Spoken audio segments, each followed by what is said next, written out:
جناب ام سلمہ روایت کرتی ہیں کہ ایک روز رسول اللہ صلی اللہ علیہ وسلم آرام فرما رہے ہیں اور ادھر سے دیکھتی ہیں کہ امام حسین ہیں جو دروازے پہ آئے ہوئے ہیں، اور بی بی ام سلمہ کہتی ہیں کہ میں اس توجہ کے ساتھ تھی کہ امام حسین کہیں رسول اللہ کو جگا نہ دے، وہ سو رہے ہیں، آرام فرما رہے ہیں۔ نبی ام سلمہ کہتی ہیں میں ادھر ادھر ہوئی کسی کام سے تو امام حسین دوڑتے ہوئے رسول اللہ صلی اللہ علیہ وسلم پہ آئے اور آ کر بطن مبارک، رسول اللہ سو رہے تھے کمر کے بل،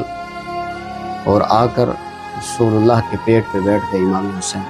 5 سال کا سن تھا معلوم کربلا کا، رسول اللہ کی آنکھ کھل گئی۔ خود روایت کرتی ہیں کہ اسی دوران